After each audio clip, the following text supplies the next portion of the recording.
Hi friends, welcome back to my channel my kitchen and blogging. বন্ধুরা নিশ্চয়ই খুব ভালো আছো। আর আজকে মঙ্গলবার আমি আমার ব্লগটা এখন থেকেই শুরু করছি। এখন বাজে সন্ধ্যা 6:45। তো আমি প্রথমে সন্ধ্যাবাতি দিয়ে নিলাম, সন্ধ্যা হয়ে গেছে যেহেতু সন্ধ্যাটা দিয়ে নিলাম।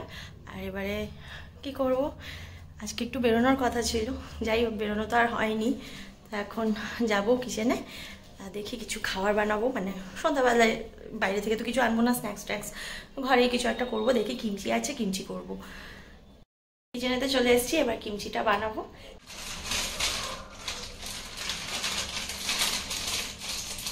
দুজনে দুটো কিমচি করবো।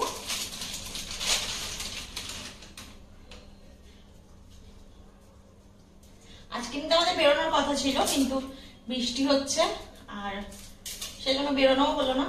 সামনে পুজো চলে এসছে, কিছু কেনাকাটি করতাম, সেই জন্য যেতাম। কি বাবা,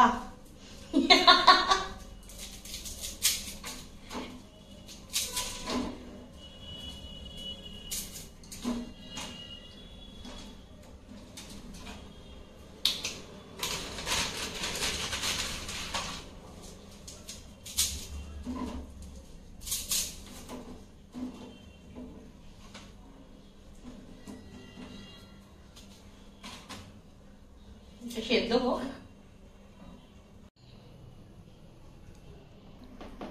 এই কিমচি নুডলগুলো না সেদ্ধ হতে বেশ সময় লাগে, মানে ম্যাগি যেমন তাড়াতাড়ি সেদ্ধ হয়ে যায় সেরকম তো হয় না। অনেকক্ষণ ধরে করেই যাচ্ছি মানে সেদ্ধতে দিয়েই রেখেছি।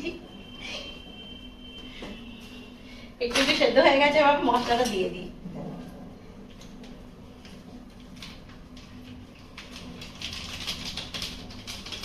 নুডলটা মোটামুটি সেদ্ধ হয়ে গেছে। এবার নুডলের মধ্যে নুডলের যে মশলাটা থাকে প্যাকেটের মধ্যে, সেই মশলাটা দিয়ে মিশিয়ে দিচ্ছি। লাস্টে সসটা দিয়ে দেবো।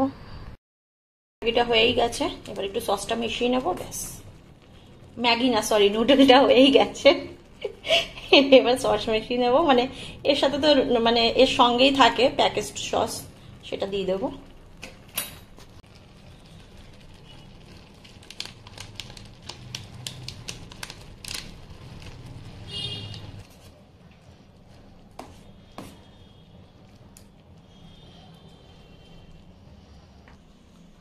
হয়ে গেল নুডল রান্না বলছি, নুডল করা হয়ে গেল। আর একটা সস রয়ে গেল, কারণ কি দেবো না, দুটো সস দিলে কিমচিটা খেতে কেমন যেন আমার বেশি স্পাইসি লাগে, আমার ভালো লাগে না, ঝাল হয়ে যায় বেশি।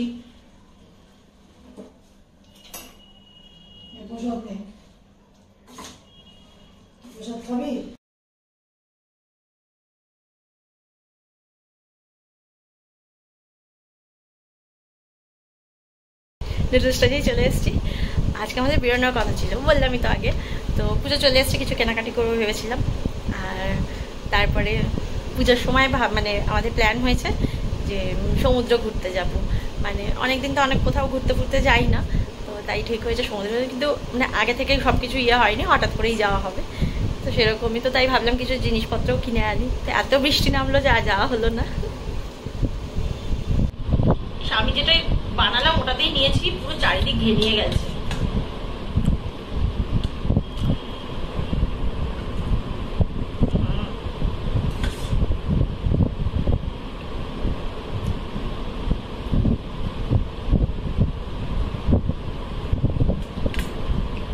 মার্কা মারা ঝাল, তাই না?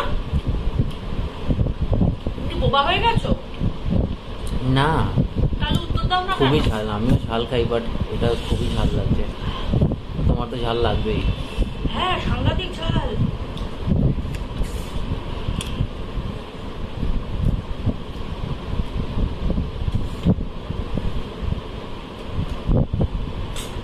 যেটা কি সাংঘাতিক ঝাল। আগের দিনও খেয়েছিলাম, সেদিন একটু কম লেগেছিল। আর আজকে যেহেতু 2 প্যাকেট করেছি, দুটো প্যাকেট মশলা দিয়েছি, সাংঘাতিক ঝাল। আর এটার মধ্যে রীতিমতো শুকনো লঙ্কার মানে ডাস্ট থাকে, বড় বড়, তাই না? চিলি ফ্লেক্সও না, মানে বড়।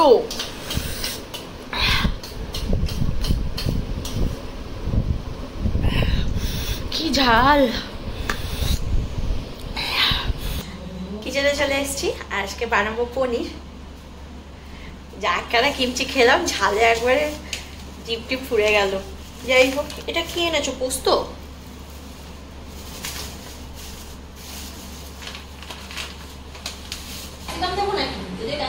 ভালো লাগবে এমা লঙ্কা কোথায়? কলাতে আছে লঙ্কা। ও আচ্ছা আছে ওই ক্যাপসিকাম প্যাকেটে আছে লঙ্কা। এ বাবা বলছি আর ওটা তলাতে কাঁচা লঙ্কা আছে। হ্যাঁ আমি স্টাফের পর এত লঙ্কা বার করে রেখেছিস। আছে? হ্যাঁ স্টাফের পর বার করে রেখেছিস আছে সব ধোয়া ওগুলো সব ধোয়া ক্যাপসিকাম ধোয়া পনির বানাবো। তো এই পনির নিয়ে নিয়েছি, টমেটো, আজকে ভেজ বানাবো কারণ শ্রাবণ মাস মা তো খাবে না নন ভেজ, তো সেই জন্য ভেজ বানাবো। কাঁচা লঙ্কা নিয়ে নিয়েছি, চাইলে তোমাদের সঙ্গে রেসিপিটা শেয়ার করবো। আদাটা আগে ছাড়িয়ে নিই, মানে আদার খোসাটা, কিন্তু আদাও তো লাগবে।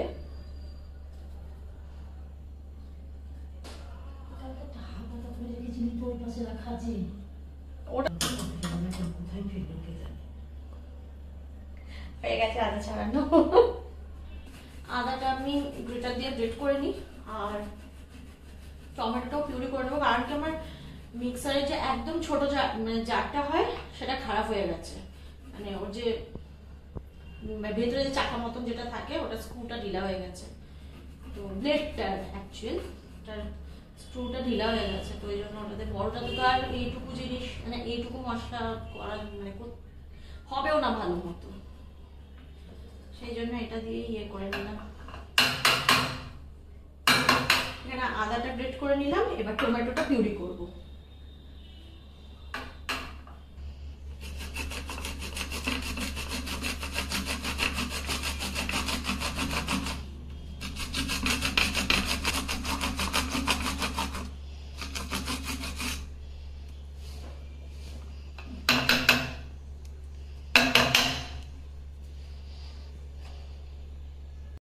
পনিরগুলো মার্কেট থেকে আনার পরে আমি জল দিয়ে ধুয়ে রেখেছিলাম, তবে এই পনিরটা আর আমি নুন জলে ভেজাইনি, অন্যান্য সময় পনির রান্না করলে নুন জলে ভেজাই।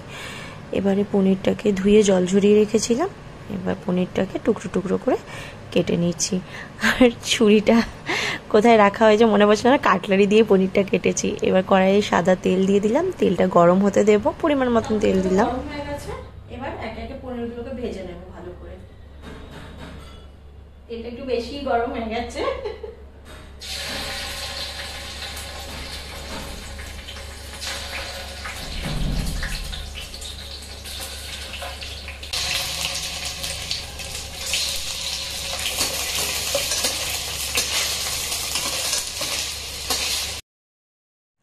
পনিরগুলো আমি দু পিঠ হালকা ব্রাউন করে ভেজে নিয়েছি।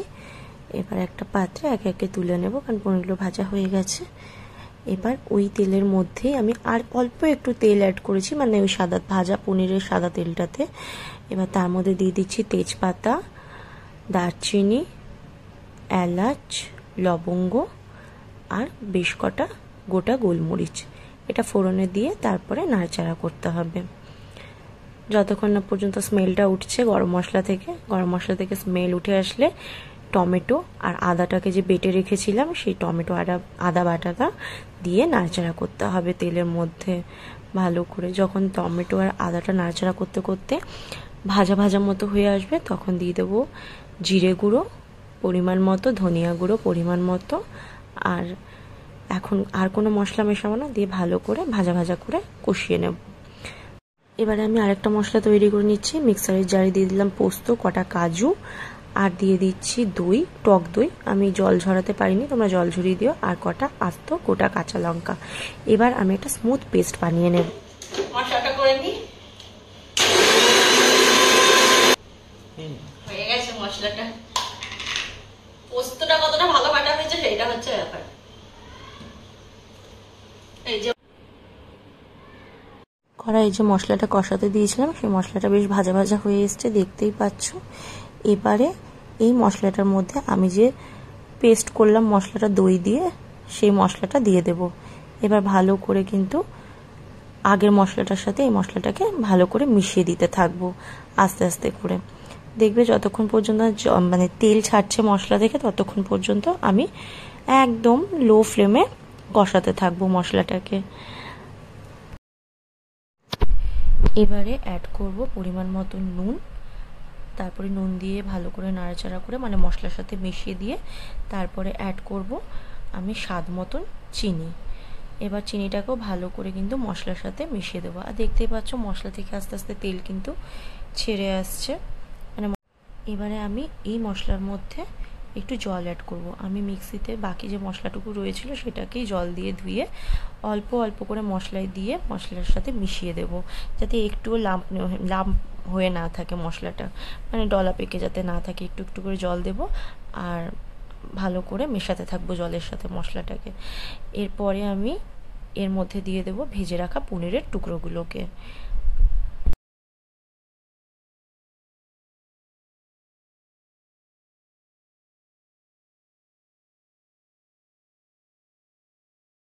পনির থেকে যখন জল শুকিয়ে আসবে তখন হালকা হাতে নাড়াচাড়া করে দিয়ে দেব গরম মশলা পরিমাণ মতন, এটা স্বাদ অনুযায়ী।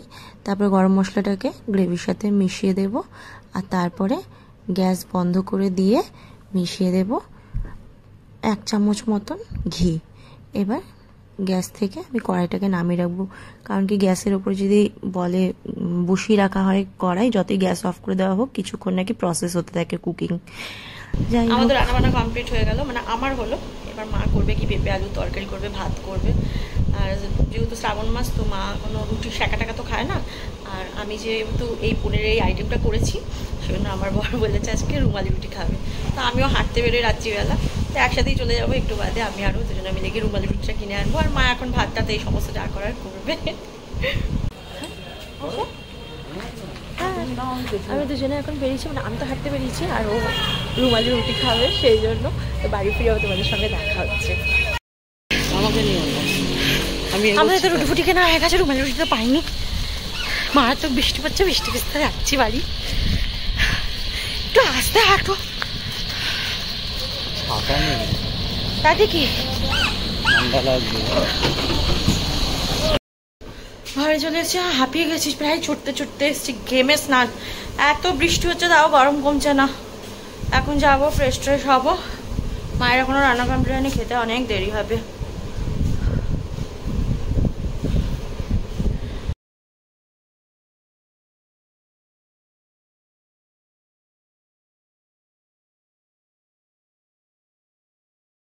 আমি ফ্রেশ ট্রেশ হয়ে একবারে খাবার নিয়ে বসে পড়েছি, রাতের ডিনার নিয়ে। কারণ অনেক বেজে গেছে, 11:30 মতো বাজে। 11:30 বাজে না, 11:30 তো 11:30 মতো বাজে। এই আমার রাতের ডিনার। এটা খেয়ে দেখি, এটার জন্য স্পেশালি রুটিটা আনতে চান, আমি রাতে রুটি খাই না। খেয়ে দেখি, খাবে? খাও, তুমি খাও।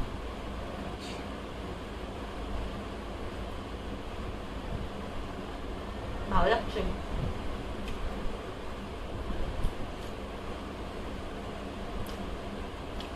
ভালো হয়েছে, তোমরা এই রেসিপিটা বাড়িতে ট্রাই করতে পারো।